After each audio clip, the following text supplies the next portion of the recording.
Gators Breakdown episode 23 is live, and this is the week we've all been waiting for, and even bigger now, since the Gators upset LSU and are now the SEC East 2006 champions.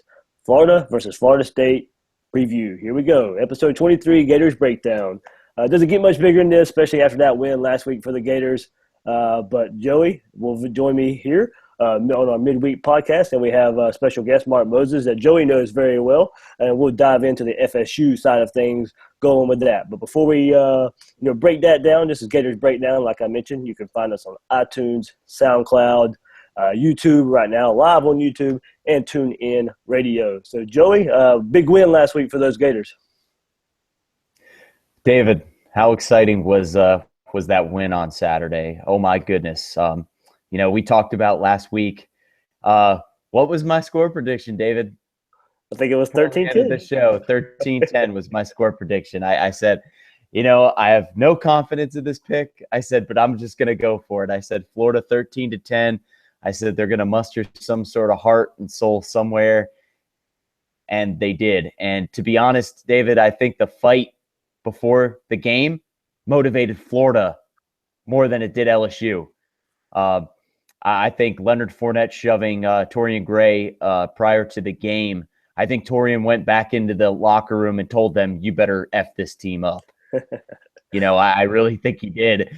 I was just so happy to see this team, the heart and the guts with your three leading tacklers out this game of the year, and you're a 14.5-point underdog to go in and slap LSU in the mouth in their own stadium in Death Valley and stop them on 3 consecutive goal line stands is just incredible. And hats off to Jeff Collins and that bend but don't break defense. Wow. 4 red zone trips, 3 points for LSU. All I could say is the defense showed up when it counted most, and the offense made that one play that mattered.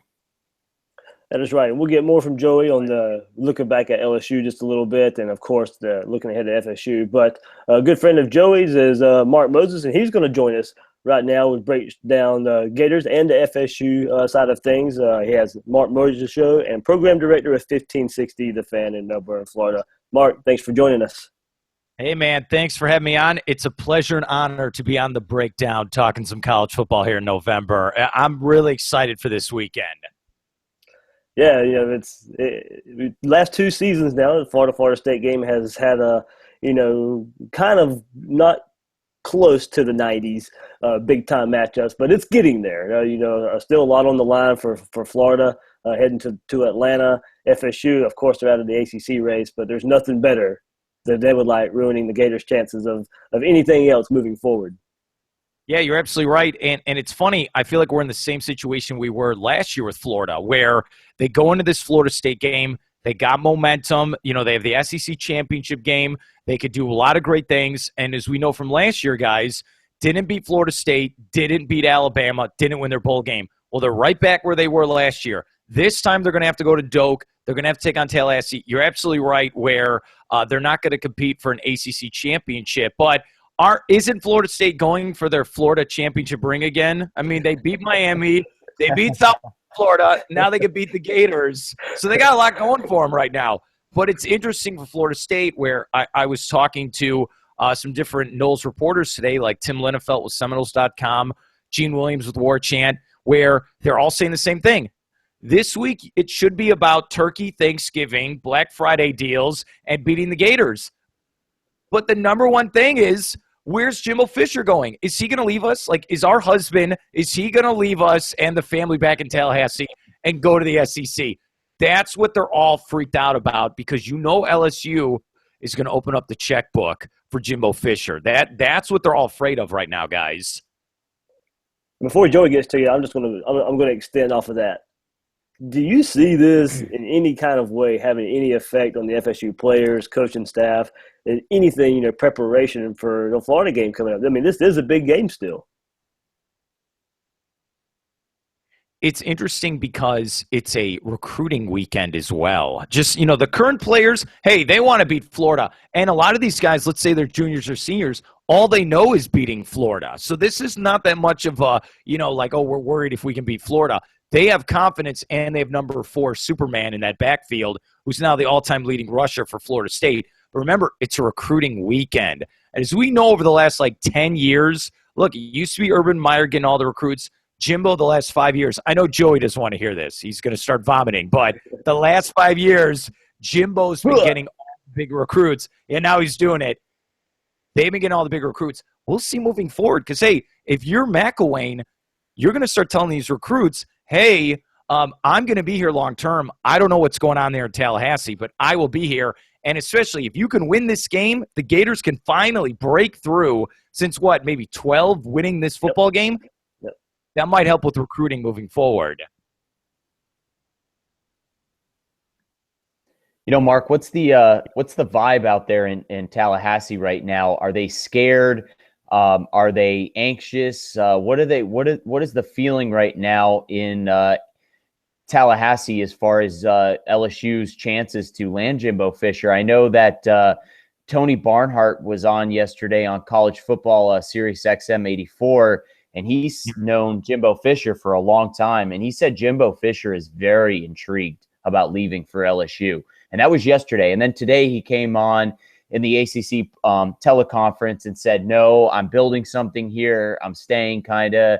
The president came on and gave him like a backing as well. But, I trust Tony Barnhart a lot. He knows college football. He's Mr. College Football. And he says that Jimbo Fisher is willing to listen, and he really is kind of leaning towards leaving Florida State. And then you had Mike Bianchi on Paul Feinbaum earlier today, and he said that leaving for LSU is a step down from FSU. And he said that it's taking a lower tier job. What do you think Jimbo's chances are for leaving Florida State, and what's the fan base's feelings right now up there out west in that school out west?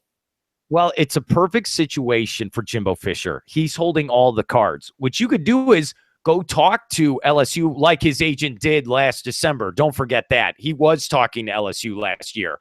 Here's what you can do. If you're Jimbo Fisher, you could say, okay, LSU, how much money are you going to give me, right? Then go back to Florida State and say, look, they're going to pay me this. How much you guys want me to stay and dominate in the ACC for the next decade? You could say that. Then maybe he gets raises for his assistants as well. Maybe this is just a power play for him to just solidify himself at Florida State. But you know what this reminds me of? When I was covering the Big Ten with Nebraska and Iowa in 2012, and Brett Bielema at the time won the Big Ten title with Wisconsin. 2 days later, he took the job at Arkansas because he wanted to coach in the best conference in college football. And that's what he said, and he wanted to spend more money on his assistants. I could see Jimbo. Here's what's funny. He's won a national championship. He's won an ACC championship. He had a player win a Heisman Trophy. He's got all the money in the world. What else does he have to prove at Florida State? The challenge of the SEC is out there for him, and he was a coordinator there at LSU. Hey, he can recruit quarterbacks. He can recruit quarterbacks. He knows offense. And you know what? Maybe he's the one who could take down Nick Saban. Maybe it's ego and money. That's why it's going to be interesting, Joey. Yeah, I think that the LSU fit for Jimbo Fisher is a match made in heaven for both sides. Selfishly, I want Jimbo to leave just for recruiting purposes. But looking from an objective point of view, in looking from Jimbo's side, I think he needs to leave Tallahassee. I think he did all he could do in Tallahassee. I think Dabo's the big guy in the block now in the ACC. And I don't think he's going anywhere for quite a while, until at least Nick Saban retires from Alabama, possibly. But I think Dabo is I think Mark Richt's coming up. We all expect that. I think the ACC is getting better. Pitt's getting better.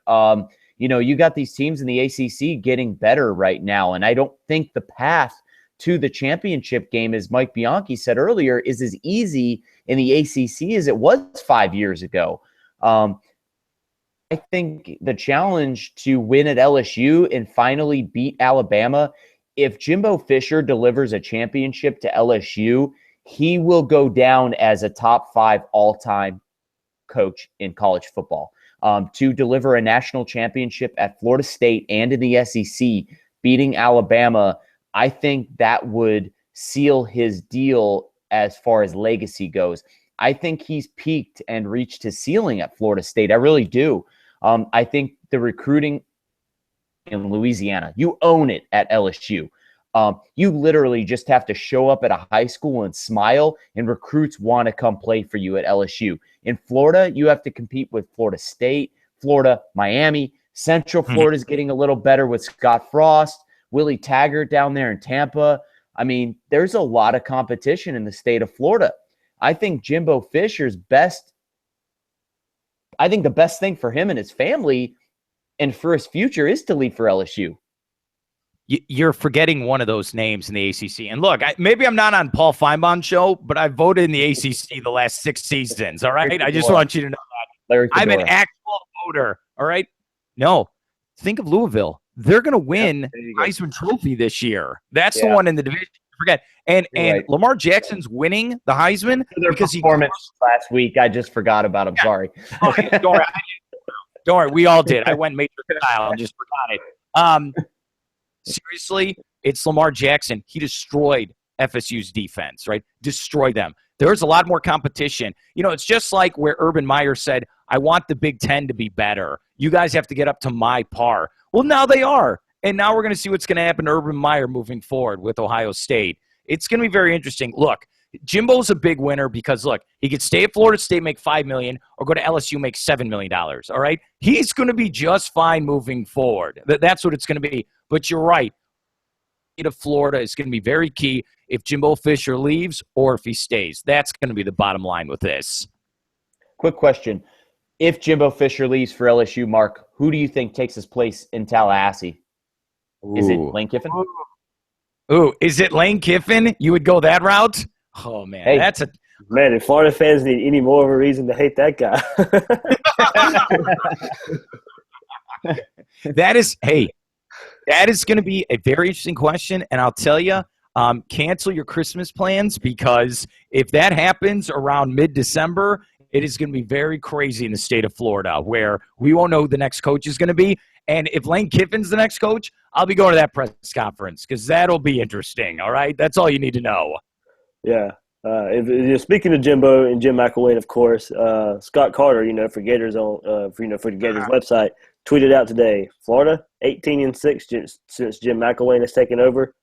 Jimbo in that same span, 18-6. So while McElwain gets slammed for the way his stuff looks, Jimbo with the same record, and I tweeted and I mentioned this. One advantage he has, part of that 18-6, is a head-to-head over Florida still. So.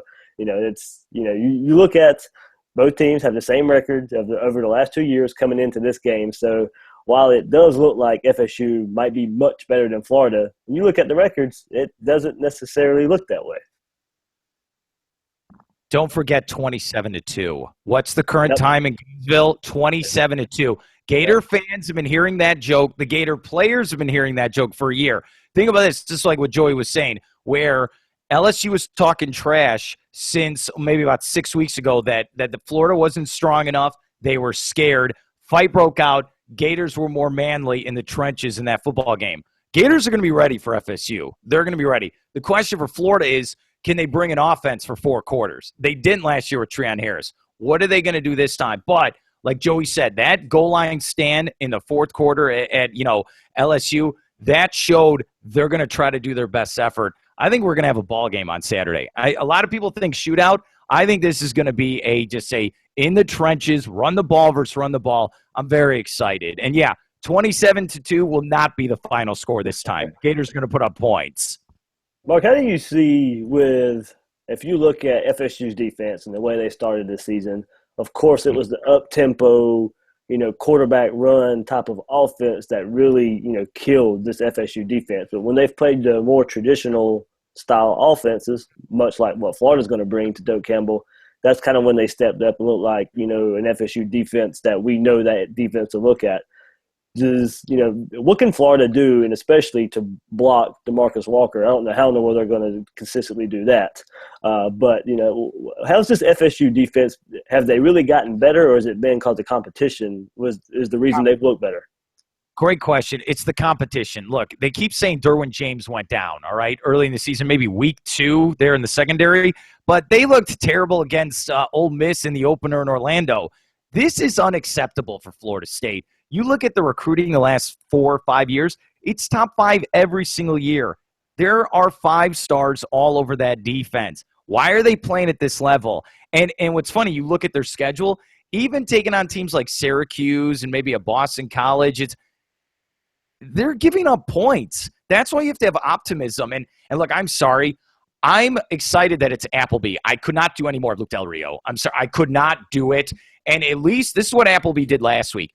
Cut down on the turnovers. You cannot turn the ball over. I know it's cliche, but if Appleby in that offense turns it over 3 or 4 times, they're done. They're toast. Cook's going to run over them. They have got to do what is very simple. Get that ball to Jordan Scarlett and start pushing that D-line of Florida State. You can do it. Solidify it. But here's the thing. You saw in the fourth quarter against LSU, they were very timid and scared when it was 10-10, right? They settled for a field goal, turnover, then got another field goal. You have to go for 7 against Florida State. You cannot have Eddie Pinheiro try to win this game. It's got to be 7 points, especially in the second half. The question is, can Antonio Callaway step up? Can you get Cleveland the ball? That's what it's going to have to be. You're going to have to step up. I know, look, what's the Ric Flair say? You want to be the man, you got to beat the man. Yeah, woo. You got to start making plays. Oh, I like the woo. You got to make plays in this game, man. Yeah, Mark, I was on your show yesterday, as you recall, and I told you that the key to this game is going to be how Florida can get the ball down the field, as you were just saying. I really feel that Florida State's secondary is very subpar this year, especially with Derwin James out. Tavares McFadden has been subpar, to say the least, actually.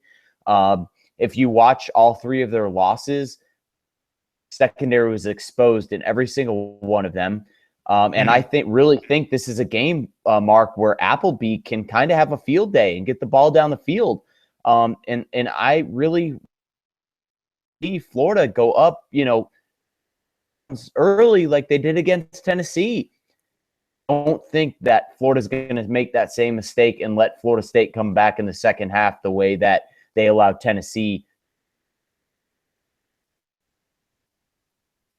Well, it's going to be interesting, Joey, especially can they make the plays? Like, look, you hit Cleveland for a 98-yard touchdown pass, right? One off the Chris Collinsworth record there at Florida.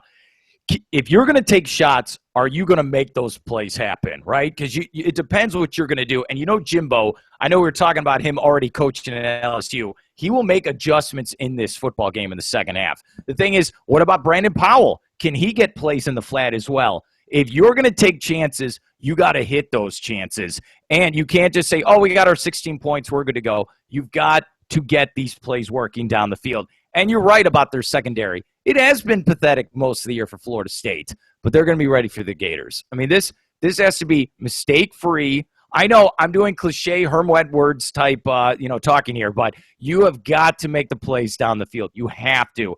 And Joey, you were saying this as well. What about Austin Appleby just running out of the pocket, running for first downs? That's got to be the key. I need about 3 or 4 of those for Florida to try to win this game.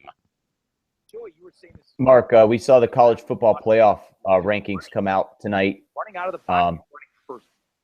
Florida came in at number 15, and Florida State came at number 14. If Florida goes into Tallahassee and beats Florida State, do you think that Florida, going into that SEC championship game, should be thinking college football playoff? Yes, it's right there. And you know why? Florida plays in the best conference in college football. We have a conference championship game. If you can beat Alabama, you're the SEC champion. You mean to tell me the selection committee, you're going to deny the SEC champion? That's the part I don't understand. What's crazy is Alabama could lose and still make the playoff as well. We have to see. This is going to be the key. I know it's a lot of dominoes, guys, but we got to see what the Pac-12 is going to do. We got to see what the Big 12 and especially the Big 10 as well. Remember, there is a scenario where Penn State can go to the Big 10 title game and maybe take on Wisconsin. If someone wins, like if Penn State wins the Big 10, then you have to let Penn State go to the conference, the 14 playoff. A lot of this stuff is up for grabs. You got to get through Florida State, and then you might need the 96 Gators, the 08 Gators, the 16 Gators to show up, and then we can beat Alabama, all right? But you're right, Joey. Hey, if you beat Florida State and then you beat Alabama, you should be in the playoff. Why would you deny us? You're going to beat LSU on the road, Florida State on the road, and then Bama in pretty much a home game for them in Atlanta. How would you deny them? The question is, can they get there? But I agree with you, Joey. I think it is up for debate. Yeah, it definitely will be. We could talk about Tavares McFadden. You know, I think he leads the nation in interceptions with 8. DeMarcus Walker has 13 sacks on the year.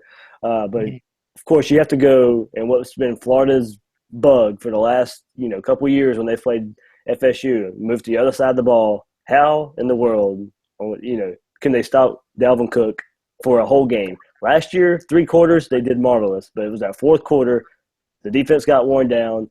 Dalvin Cook went crazy.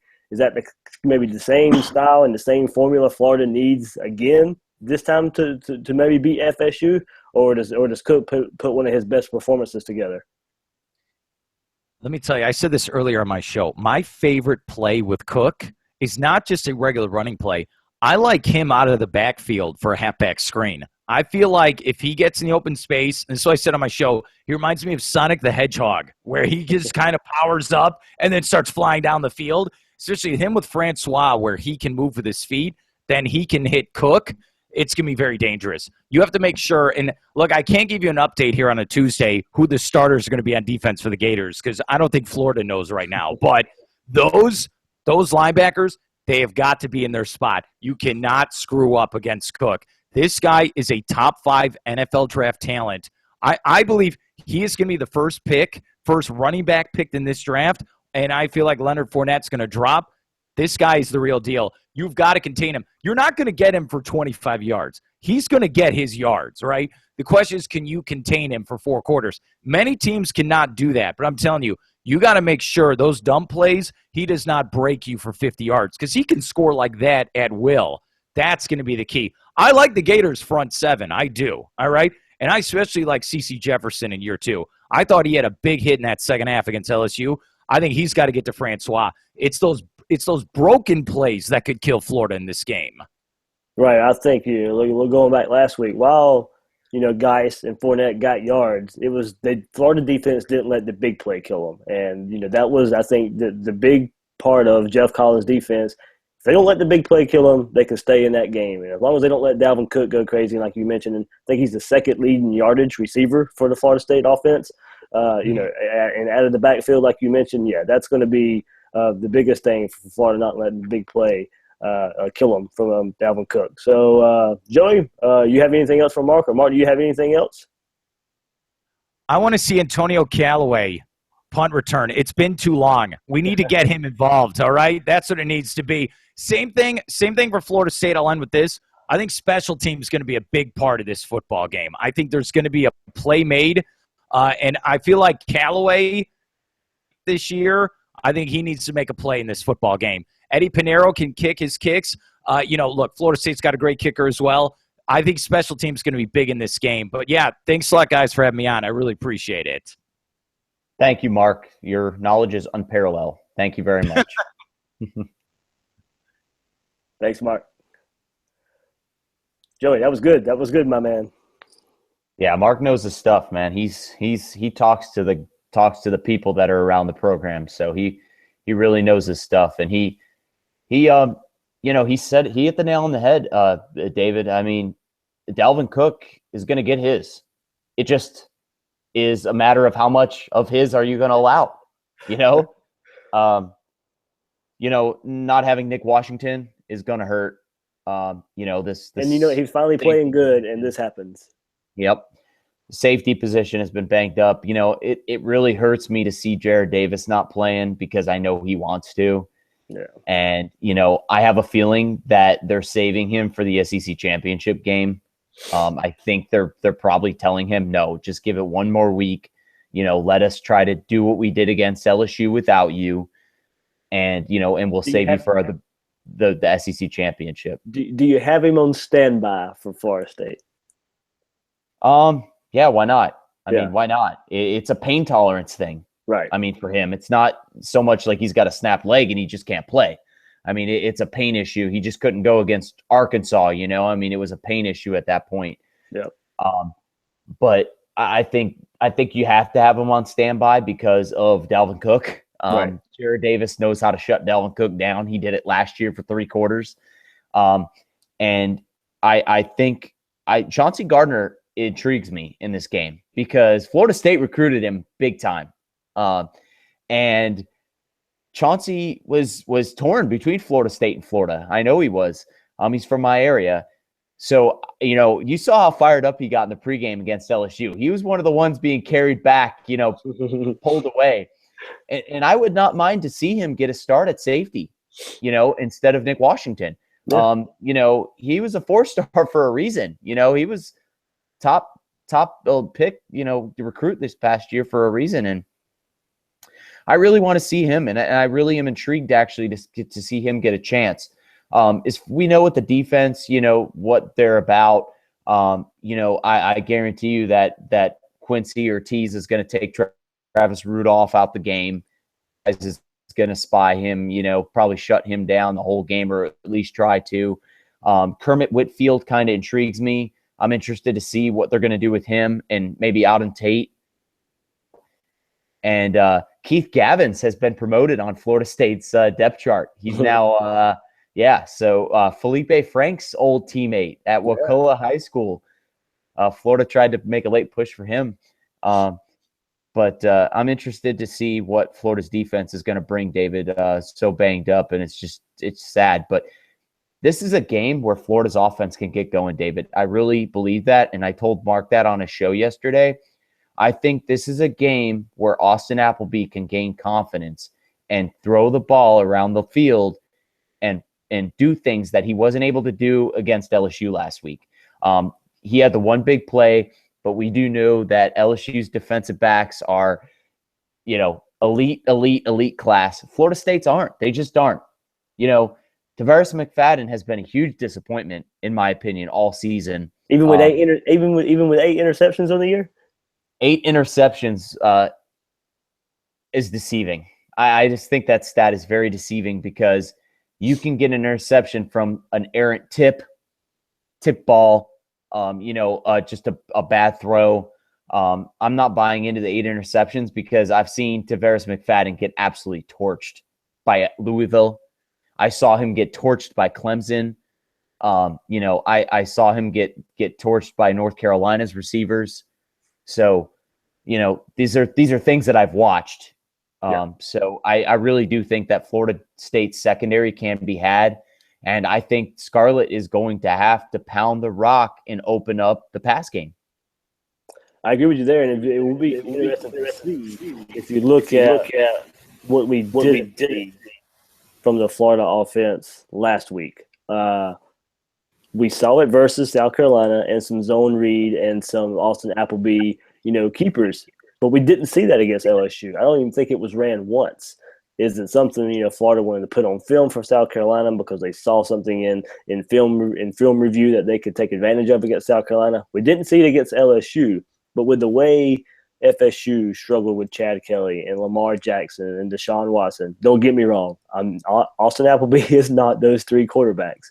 But what those 3 quarterbacks showed was some mobility could hurt that Florida State defense. So does Austin Appleby get to use his legs a little bit more? Is there something this coaching staff can find to get Austin Appleby out of the pocket, some design runs? Because we've seen he's good enough. He can pick up first downs. He can, and lo and behold, if the defense is not even expecting it, 30, 35-yard gains. So, if with this Florida State defense is aggressive, can Austin Appleby's legs make a difference there and kind of show the early season FSU defense? Can Florida somehow make that happen with their offense? And I agree, it starts and ends with Jordan Scarlett. If he doesn't get going, much like the Arkansas game, This could turn into an ugly game for the Gators if they can't get the run game going. They don't think they need to abandon it like they did against Arkansas. If it's not there to begin with, keep doing it. We saw what happened when you just kind of keep running the ball with this these running backs now that Florida has settled on two. Joey, it looks like Michael Pirine, Jordan Scarlett are getting the majority of the carries now. Thompson hasn't had a carry since the fumble at South Carolina, and Cronkite, of course, MIA for the last couple weeks now. So, Florida's offense, we think they have weapons now. Can the quarterback get on the ball? That's the thing I think we can point to. But Joey, we got to keep looking at this. David Reese, Eddie Pinheiro, Tyree Cleveland, all young guys. Pinheiro sophomore, Reese freshman, Cleveland freshman. Look, all three were named to SEC Players of the Week. And now you just keep going down. David Reese, we mentioned Chauncey Gardner, Kylan Johnson. It's these young guys that are making plays for this Florida defense and now for this Florida team kind of in general now. Yeah, man. I am so excited that these guys are getting game time action, not only in just garbage games, big time SEC and national picture games. These are the guys we're going to see in the future.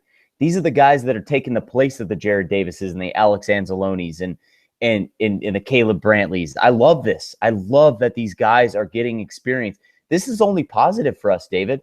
This is only positive for next year when we thought this defense was going to not look very good. I think it's going to be better. Looking at some of these guys, I think it's going to be better than we thought it was going to be next year. How about Kavanis Davis? He stepped up. Come on now. These three-star guys, David, they came in with a chip on their shoulder because the biggest programs didn't want them, and Florida was their best offer for a lot of these guys. And they wanted to be Gators. Yep. And that Mac loves guys like that. He recruited those guys at Colorado State. He recruited the guys that no one else wanted, that came in with a chip on their shoulder and wanted to prove everybody else wrong and prove everybody else that they were just as good as the 4 and 5 stars. And these guys are doing it. David Reese has been a stud. Every single play that he is on, he is sideline to sideline, and he's only a freshman. Just look at the SEC Players of the Week, David. How many were freshmen on the University of Florida roster last week? Three. Several. Two. Three. Two. Three. Panera is labeled a sophomore, so it's kind of weird. Yeah, because he's a JUCO transfer. Yeah, exactly. Yeah. But I consider him a freshman because he's never played college football in his life. So yes, exactly. Yep. Yes, Jamin, Antonius Clayton, Jabbar Zuniga. You just keep looking at these things. And another thing that you can point to for Jim McElwain is he got in early on a lot of these guys. Then you saw the Alabamas and the Michigans also start to offer these guys, and they didn't waver. They stuck with Florida. So I think that lets you know, yes, the 4 and 5 stars may not be there for McElwain yet, but at least he's showing these evaluations that they're doing are definitely paying off. If LaMichael Pirine could be rated again as a rivals under their star system, I think that he would be close to a 5-star if they could go back.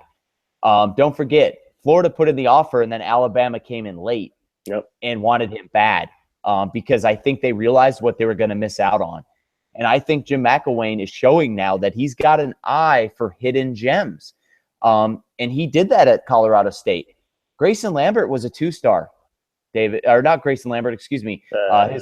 Garrett Grayson, excuse me. Garrett Grayson was a 2-star quarterback that nobody wanted, and he's playing for the New Orleans Saints right now. He had a wide receiver that was a Bolitnikov finalist last year. Yeah. You remember him? Yeah. I forget his name. 2-star. Man, yeah. I'm forgetting his name, but yeah. Yeah. And that's the guys that Mac loves to get, and it really it resonates with the players when you see guys like that step up. And I'm just so looking forward to the future next year with these guys on defense. And one thing I did want to say about Florida State, going back to your point, is wouldn't you say that this is Florida State's worst team since we beat them in 2012? You got to think 13, 14, and 15. This is their worst team in the last 4 years. I'm not even sure how good last year's team was. Honestly, I just Florida was a bad matchup. At the end of the year, I don't know how really good that team was with Sean McGuire at quarterback. I think they might be a little bit better with Francois. But yeah, I think this year's teams are really about about as even as you can get. They have I guess a healthier Dalvin Cook now. Yeah, I agree. They had the Jimbo or the Jameis years, and before that, EJ Manuel, and that's when. Hey, maybe it's a good omen. The last time Florida had beaten LSU was 2012. The last time Florida beat Florida State, 2012. So maybe they get that 2012 back to back going in. But yeah, I mean, if you mentioned, I'm just going to go down before we get out of here. Just go down.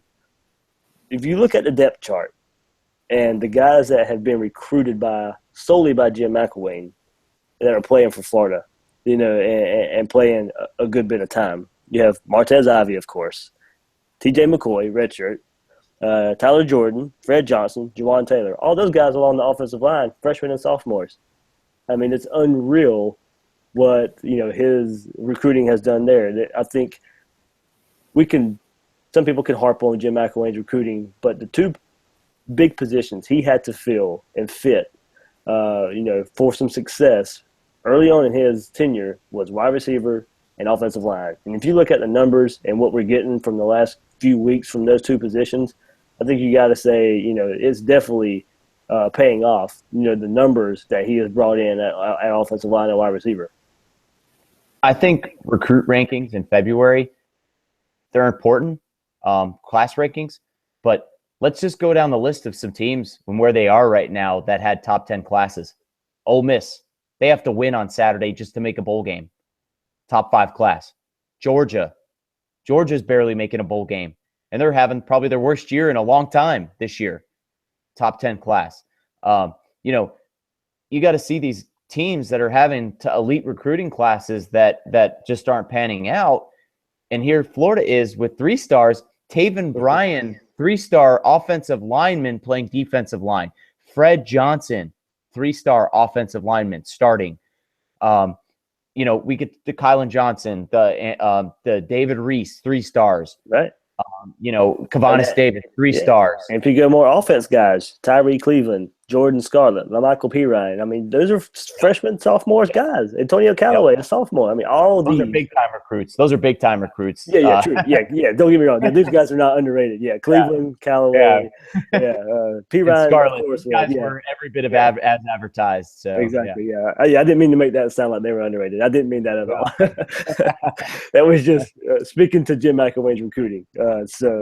But yeah, okay. Development. Something Muschamp never could do. Muschamp could never take the 4 and 5 stars and turn them into really good players. Ahmad Fallwood, perfect example. Ahmad Fallwood was a 4-star receiver, big time, like top 3 receiver in the state of Florida. From here in Jacksonville, I knew I followed him. I was top 3 receiver in the state. Was so excited. Terrible career. Had a good South Carolina game, so we'll give him credit for that. And he has played better this year, but he just hasn't, But that's what we got to give him credit for. He's shown up, for one good game. But I'll give him one thing: he's a darn good blocker a lot of the time when they need him to be out wide out. He's a good team player. I'll give him that too. He probably hasn't had a career like you mentioned that we all expected him to have him, but he's a Gator through and through. So Florida State. You've heard our preview with Mark Moses earlier. I think we dove into Florida State pretty good. It's just there's so many ways this game can go. I was on Bill King, my weekly segment there, and he goes, he sees 2 ways this game can go out. An FSU blowout, but he goes, he's not discounting Florida at all. He discounted them last week against LSU, like I did, and like many people did.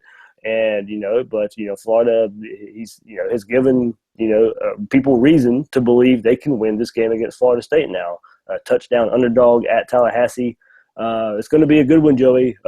Florida State, not of the Florida State of the 90s, like I mentioned earlier, but it's getting there. This game has meant something now 2 years in a row for the Gators. And before that, Florida State was in the national picture. So the game's still important for both teams. So Joey, I mean, how do you see it playing out? What can the Gators do on offense? What do you see on defense? And of course, your prediction. I see it two ways. I see Florida winning by less than a touchdown, or I see Florida State blowing Florida out. Yep. I don't think there's really any other way. I think that Florida makes a play on special teams to win this game. I really do. I think this is a Callaway punt return for a touchdown type game to win the game. I say I have this confidence in me that Florida is going to go in with a chip on their shoulder again. Everyone's counting them out. Underdogs again. Another week in a row. No one believes in the Gators. Jim McElwain has fed beautifully into this underdog mentality that everyone loves to hate the Gators. And the players have bought in because they're repeating what he said. If you just listen to the players and how they talk in their press conferences, they are echoing what McElwain has been telling them in no one believes in you. You're not going to do anything. The committee hates you. No one wants to rank you high. You lost a second game to Arkansas and they dropped you out of the polls. You're 14.5-point underdogs to LSU. You're a touchdown underdog to Florida State. And I love Florida in an underdog role. I don't like Florida when they're favored. In games that Florida's favored, it seems like they go in with this attitude that we're just going to go in and take care of business. When Florida's an underdog, it just seems like they have a swagger to them, a pep in their step, and they just make plays to find a way to win. It happened a lot last year. We saw it against Ole Miss. We saw it against LSU. We see flashes when you're heavy underdogs, and I think Florida's going to make one more play, and Florida's going to beat Florida State 21-14. All right. Well, last 2 weeks, of course, I haven't been high on picking the Gators, and luckily I've been wrong. But I'll end up doing it again. I think the depth finally probably catches up with the defense a little bit in a close game at the end. I think the emotion carries them. Again, I agree. I think the emotion keeps this game from being a blowout like some people could, see it just because of the Florida offense. But I think the offensive line plays with some emotion again. The linebacker core plays with some emotion again to keep this game close, to give them a chance in the fourth quarter. Just as big as I'm a huge Dalvin Cook fan, even though he's like a Seminole. I just love his style, love his play. Probably makes a big play late, like like last year. He does something in the fourth quarter to pull this game for FSU. I see a 23-20 FSU win. Close. I hope I'm wrong again. This is 3 weeks in a row I've picked against Florida, so maybe the trend can continue. That's not the reason I'm picking FSU. Just to reverse fortunes there. I do think FSU just find a way with Dalvin Cook. I'm DeAndre Francois, a good quarterback. I don't think he's seen a defense like he's going to see for Florida. Definitely a secondary where the blanket will be on those receivers, but. He won't have a lot of room to throw. He is inaccurate at times where Florida is secondary. If he throws late, can make something happen there. So that's my prediction there. Hopefully I'm wrong, and we are about 11:30 Saturday night celebrating another Gator win. So, Joey, anything else before we head this one out? Dalvin Cook has had fumble issues. Recent history has shown that. He's had the dropsies, and DeAndre Francois can throw a pick or two. So I'm looking for Florida to get a turnover to turn this game around. And I think if Florida wins the turnover margin, like against LSU, I think they win this game. Sounds good. That would definitely be a key proponent. That's one of the things you can't really, predict, I guess, unless you're Alabama's defense, where you get 5,000 turnovers a season, it seems like. But hopefully this Gator defense, like you said, Joey, can mount something there on that. So Gators Breakdown, episode 23, our Florida versus Florida State preview. Like I said, you can mention if you don't want to watch the video version on YouTube, you can save your data, listen to the audio versions on SoundCloud, iTunes, TuneIn Radio. So for Joey V, And Gators Breakdown, this is a goodbye.